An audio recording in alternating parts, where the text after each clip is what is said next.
આંકડાશાસ્ત્રની અંદર પહેલા વિભાગનું જે તમારું ચોથું ચેપ્ટર છે કે જેનું મેં હેડિંગ છે સામાયિક શ્રેણી, ઇંગ્લિશમાં જેને કહેવામાં આવે છે ટાઈમ સિરીઝ, એની શુભ શરૂઆત કરવા જઈ રહ્યા છીએ. ચેપ્ટરની શરૂઆત કરીએ પહેલા આપણે એ જોઈ લઈએ કે આ ચેપ્ટરમાંથી બોર્ડની એક્ઝામમાં આપણને કયા કયા વિભાગોમાંથી કેટલા માર્ક્સનું પૂછાય છે. એનું માર્ક્સનું માળખું જરા એકવાર ધ્યાનથી આપણે સમજી લઈએ.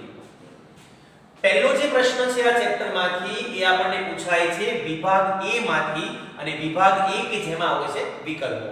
કેટલા માર્ક્સનો વિકલ્પ આવે છે? 1 માર્ક્સનો. આવો 1 માર્ક્સનો એક વિકલ્પ તમને લોકોને ચેપ્ટર નંબર 4 માંથી પૂછાય એટલે એનો થયો આપણી પાસે 1 માર્ક. બીજો પ્રશ્ન વિભાગ B માંથી પૂછાય છે, એક વાક્યમાં ઉત્તર આપો, એ પણ 1 માર્ક્સનો હોય છે. 1 માર્ક્સનો એક પ્રશ્ન ચેપ્ટર નંબર 4 માંથી પૂછાય, એનો પણ થયો આપણી પાસે 1 માર્ક. ત્રીજો પ્રશ્ન વિભાગ C માંથી પૂછાય છે, જેમાં આવે છે દાખલા અથવા તો થિયરી. એક દાખલો કેટલા માર્ક્સનો હોય? 2 માર્ક્સનો. આવો એક દાખલો ચેપ્ટર નંબર 4 માંથી આપણને પૂછાય એટલે એના થઈ આપણી પાસે 2 માર્ક્સ. ચોથો પ્રશ્ન તમને લોકોને પૂછાય છે વિભાગ D માંથી, જેમાં આવે છે 3 માર્ક્સના દાખલા અથવા તો થિયરી.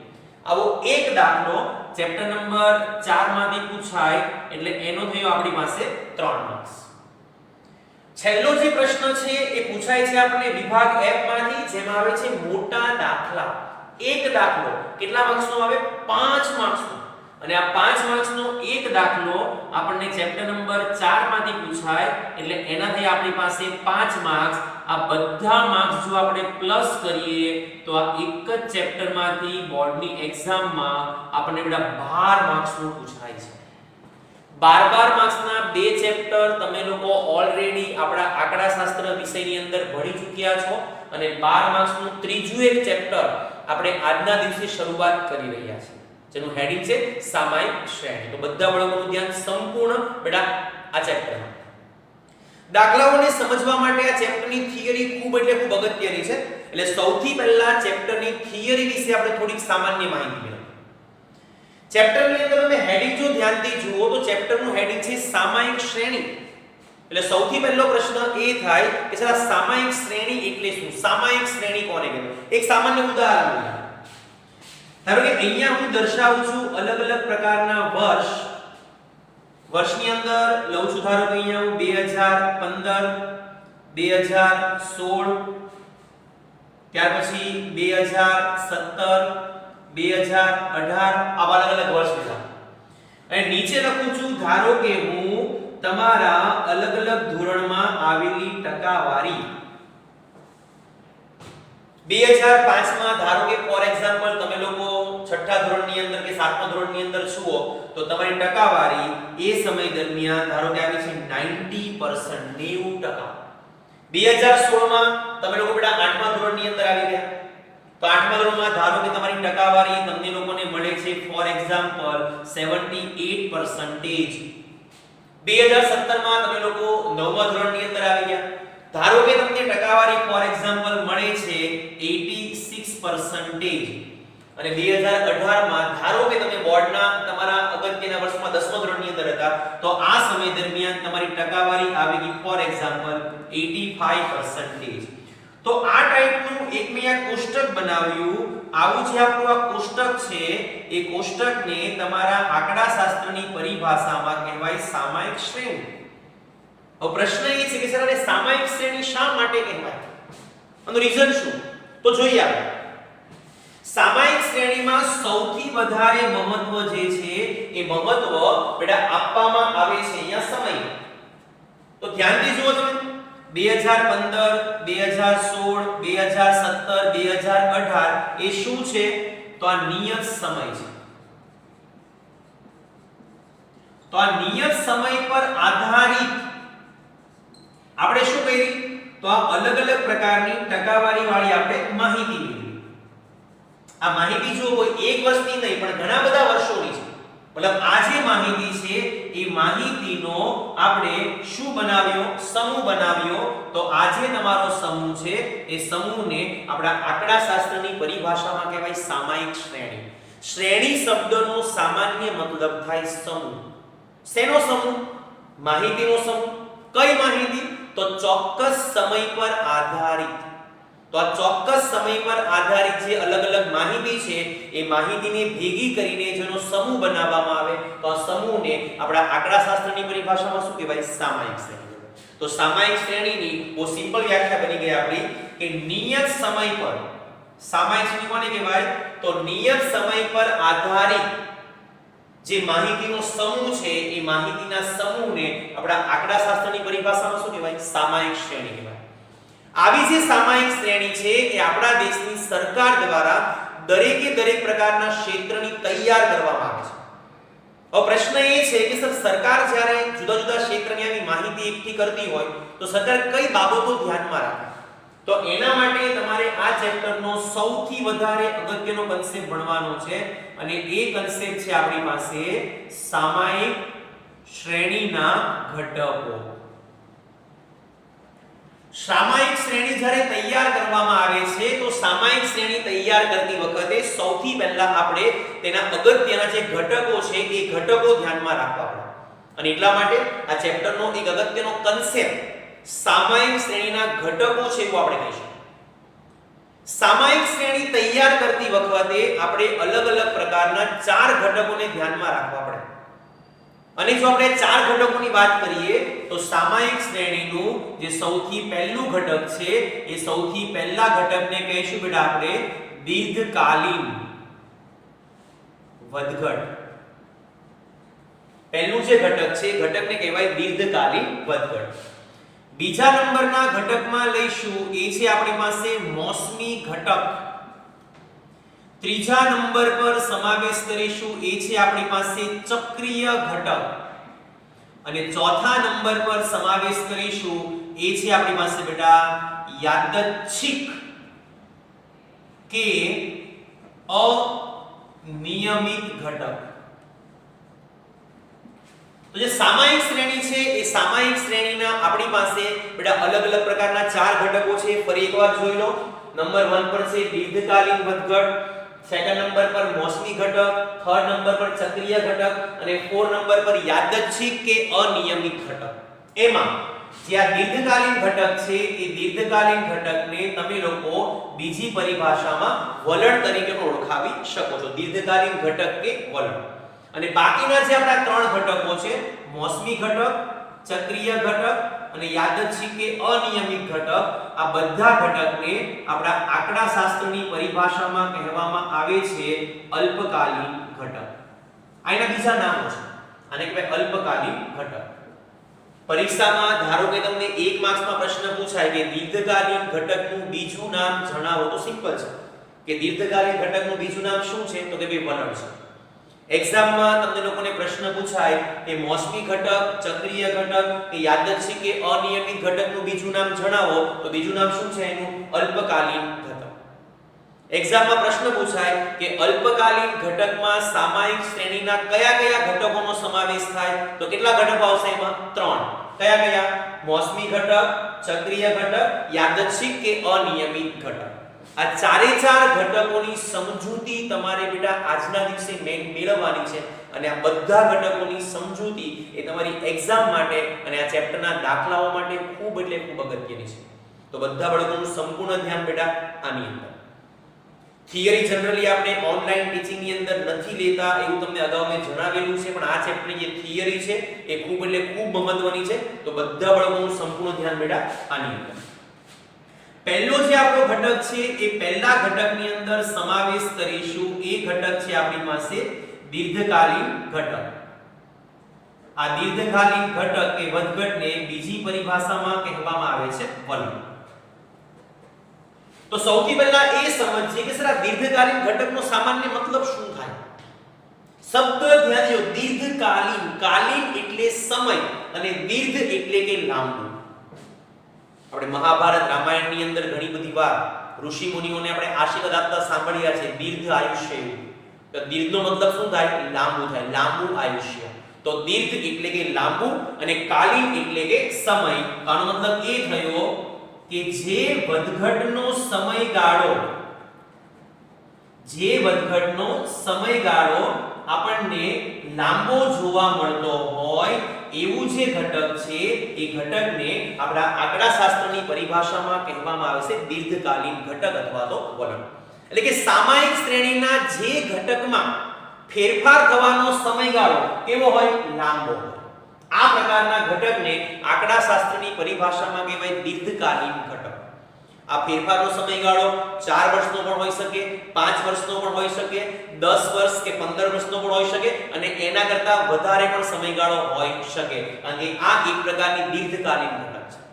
હવે પ્રશ્ન એ છે કે સર આ દીર્ઘકાલીન ઘટક થવા માટેના મુખ્ય કારણો શું છે? તો કદાચ એની અંદર સમાવેશ કરીશું આપણે કે સમાજના લોકોની રૂઢિ, સમાજના લોકોની જે રૂઢિમાં ફેરફાર થાય છે એ રૂઢિમાં ફેરફાર થવા માટે દીર્ઘકાલીન ઘટક જવાબદાર છે એવું તમે અહીંયા કહી શકો છો. ત્યાર પછી દેશની અંદર જે ઉદ્યોગો છે એ ઉદ્યોગોની ટેકનોલોજીમાં થતો ફેરફાર, ઉદ્યોગોની ટેકનોલોજીમાં જે પણ ફેરફાર થાય છે એ ફેરફાર પણ હંમેશા લાંબા સમયગાળા માટે થાય છે. તો ઉદ્યોગોની ટેકનોલોજીમાં થતો ફેરફાર એ પણ એક પ્રકારનું દીર્ઘકાલીન ઘટક છે. તો દીર્ઘકાલીન ઘટકની અંદર તમે લોકો આવા ઘણા બધા કારણો લઈ શકો. સમાજના લોકોની રૂઢિમાં ફેરફાર, ઉદ્યોગ કે ધંધાની અંદર જે ટેકનોલોજી છે એમાં થતો ફેરફાર, આ બધા ઘટકો કોના માટે જવાબદાર છે? દીર્ઘકાલીન ઘટક. આપણા દેશની અંદર બાળ મૃત્યુ દરના પ્રમાણમાં થતો ફેરફાર એ પણ તમે એક પ્રકારનું દીર્ઘકાલીન ઘટક છે એવું બેટા અહીંયા કહી શકો છો. આવા તો ઘણા બધા ઉદાહરણો તમે દીર્ઘકાલીન ઘટકની અંદર સમાવી શકો છો. જે દીર્ઘકાલીન ઘટક છે એ દીર્ઘકાલીન ઘટકને આપણે સંકેતમાં દર્શાવી શકીશું ટી વડે, કેપિટલ ટી સ્મોલ ટી. બધા ઘટકની પાછળ ટી લખવું કમ્પલસરી છે કારણ કે આ સામયિક શ્રેણીનું ઘટક છે એટલા માટે. તો દીર્ઘકાલીન ઘટકનો આપણા મેઇન જે સંકેત છે કયો છે? ટી. એક્ઝામમાં જો તમને થિયરી બેઝમાં લગતી 2 માર્ક્સમાં દીર્ઘકાલીન ઘટક વિશે પૂછાય તો તમે આ પ્રકારની માહિતી બેટા અહીંયા દર્શાવી શકો છો. બીજા નંબરનો જે ઘટક છે એ બીજા નંબરના ઘટકમાં સમાવેશ કરીશું એ છે આપણી પાસે મોસમી ઘટક. સૌથી પહેલા જો આપણે જોઈએ તો મોસમી ઘટકનું બીજું નામ અહીંયા લખેલું છે આપણે અલ્પકાલીન ઘટક. કે ભાઈ મોસમી ઘટકને તમે લોકો અલ્પકાલીન ઘટક તરીકે પણ ઓળખાવી શકો છો. હવે પ્રશ્ન એ છે કે સર મોસમી ઘટક કોને કહેવાય? શબ્દ પરથી ખબર પડે. મોસમી મતલબ જે ઘટક મોસમ પર આધારિત હોય અને જે ફેરફાર લાંબા ગાળા માટે નહીં પણ ટૂંકા ગાળા માટે હોય.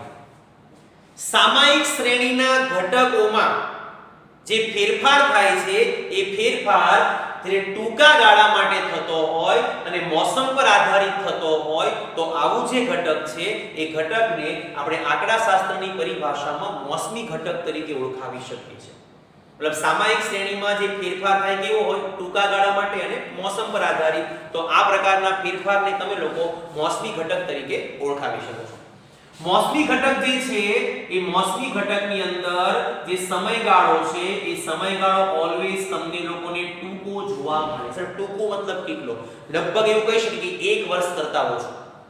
મોસમી ઘટકમાં જે સમયગાળો છે એ આપણને લગભગ બેટા 1 વર્ષથી ઓછો જોવા મળે છે.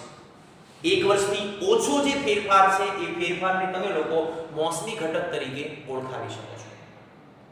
મોસમી ઘટક માટે જો આપણે જવાબદાર પરિબળની વાત કરીએ તો મોસમી ઘટક માટે જવાબદાર પરિબળ છે એ પરિબળમાં આપણે 2 પ્રકારના પરિબળનો સમાવેશ કરીશું અને આ પરિબળની અંદર પહેલા નંબર પર સમાવેશ કરીશું આપણે કુદરતી પરિબળો અને બીજા નંબર પર સમાવેશ કરીશું એ છે બેટા આપણી પાસે માનવ સર્જિત પરિબળો. આ 2 પરિબળો રૂપમાં સમાવેશ છે. કુદરતી પરિબળ કઈ રીતે? કુદરત કોઈ પણ ફેરફાર થાય છે. જેમ કે શિયાળાના સમય દરમિયાન આપણા દેશની અંદર ઠંડીનું પ્રમાણ વધારે હોય તો સ્વાભાવિક છે કે એ સમય દરમિયાન ગરમ કપડાની માંગમાં વધારો થાય છે. ઉનાળાની અંદર ગરમીનું પ્રમાણ વધારે હોય છે તો એસી છે, પંખા છે, ઠંડા પીણા છે એ બધી વસ્તુઓની માંગ વધે છે. તો આવા સંજોગોની અંદર મોસમને કારણે જે ફેરફાર થાય છે એ ફેરફારને તમે લોકો મોસમી ઘટક તરીકે ઓળખાવી શકો છો. અને આ ફેરફાર થવા માટે જવાબદાર પરિબળ કયું છે? કુદરતી પરિબળ છે. કુદરતી રીતે ફેરફારો થાય છે. તો સર બીજો ઘટક તો બીજા ઘટકમાં સમાવેશ કરીશું. બીજું જે આપણું પરિબળ છે એ પરિબળ છે માનવ સર્જિત પરિબળ. સર માનવ સર્જિત પરિબળ એટલે માનવીને કારણે જ્યારે કોઈ વસ્તુની માંગમાં વધારો કે ઘટાડો થતો હોય તો એ પ્રકારના ફેરફારને તમે લોકો માનવ સર્જિત પરિબળ તરીકે ઓળખાવી શકો. જેમ કે આપણા દેશની અંદર દિવાળીના સમય દરમિયાન જે નવા કપડાની માંગમાં વધારો થાય છે કે ફટાકડાની માંગમાં વધારો થાય છે તો એ એક પ્રકારનું કયું પરિબળ કહેવાય? માનવ સર્જિત પરિબળ. અલગ અલગ સમાજના લોકોના જે રીત રિવાજો છે એ રીત રિવાજોને કારણે દેશની અંદર વસ્તુની માંગ જે વધે અને ઘટે છે એ પણ એક પ્રકારનું કયા પ્રકારનું પરિબળ કહેવાય? માનવ સર્જિત પરિબળ. તો આ કુદરતી પરિબળ અને માનવ સર્જિત પરિબળ આ બંનેને કારણે આપણા દેશની અંદર જે ફેરફારો થાય છે તેને તમે લોકો મોસમી ઘટક તરીકે ઓળખાવી શકો. આજે મોસમી ઘટક છે એને ઇંગ્લિશમાં કહેવામાં આવે છે સાયક્લિકલ ફ્લુક્ચ્યુએશન. એનો પહેલો આલ્ફાબેટ S છે એટલા માટે એને સંકેતમાં દર્શાવીશું આપણે ST વડે. તો આ તમારો થઈ ગયો બેટા મોસમી ઘટક. ત્રીજા નંબર પર સમાવેશ કરીશું એ છે આપણી પાસે ચક્રીય ઘટક. ચક્રીય ઘટક શબ્દ પરથી થોડીક આપણને આઈડિયા આવે. ચક્ર, સર શેનું ચક્ર? તો એક જ વસ્તુ છે આપણી પાસે તેજી અને મંદી. દેશમાં તેજી અને મંદીને કારણે જ્યારે કોઈ વસ્તુની માંગ વધતી હોય અથવા તો ઘટતી હોય તો આ પ્રકારના ફેરફારોને તમે આંકડાશાસ્ત્રની પરિભાષામાં બેટા ચક્રીય ઘટક તરીકે ઓળખાવી શકો છો. ટૂંકમાં ફેરફાર થવાનું જે કારણ છે એ તેજી અને મંદીનું ચક્ર હોવું જોઈએ. અને ચક્રીય ઘટક છે એ ચક્રીય ઘટકનો સમયગાળો ખૂબ અગત્યનો છે એટલે આમાં ખાસ ધ્યાન આપજો. એટલે ચક્રીય ઘટકનો સમયગાળો શું હોય ને કેટલો હોય? સામાન્ય સંજોગોમાં જો આપણે વાત કરીએ તો સામાન્ય સંજોગોમાં ચક્રીય ઘટકનો જે સમયગાળો છે એ 2 વર્ષથી 10 વર્ષ સુધીનો હોય છે સામાન્ય સંજોગોમાં. પણ વિશિષ્ટ સંજોગોની જો આપણે વાત કરીએ તો વિશિષ્ટ સંજોગોમાં આ જે સમયગાળો છે એ બેટા 10 થી 15 વર્ષનો હોઈ શકે.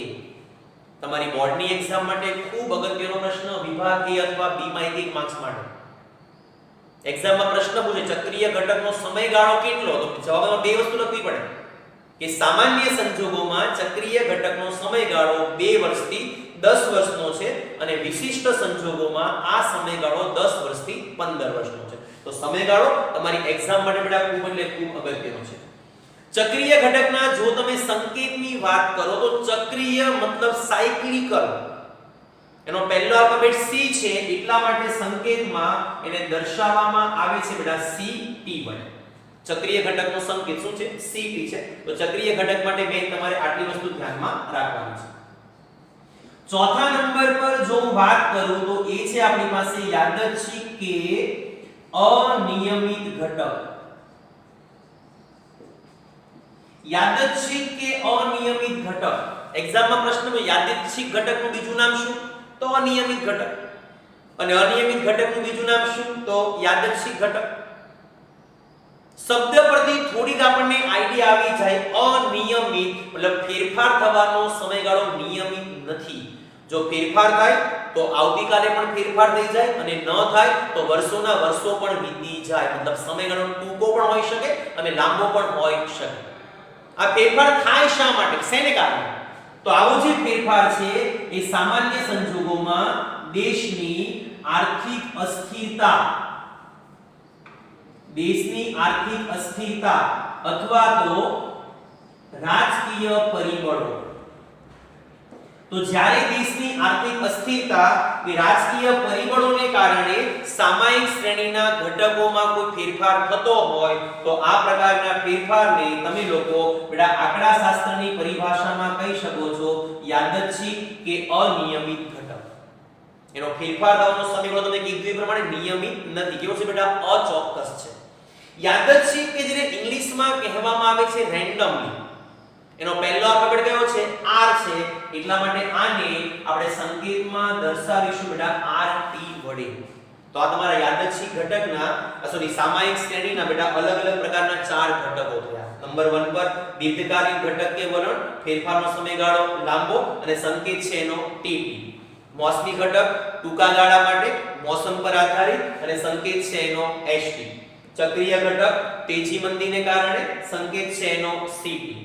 યાદચ્છિક કે અનિયમિત ઘટક આર્થિક અસ્થિરતા કે રાજકીય પરિબળને કારણે સંકેત શું છે એનો RT.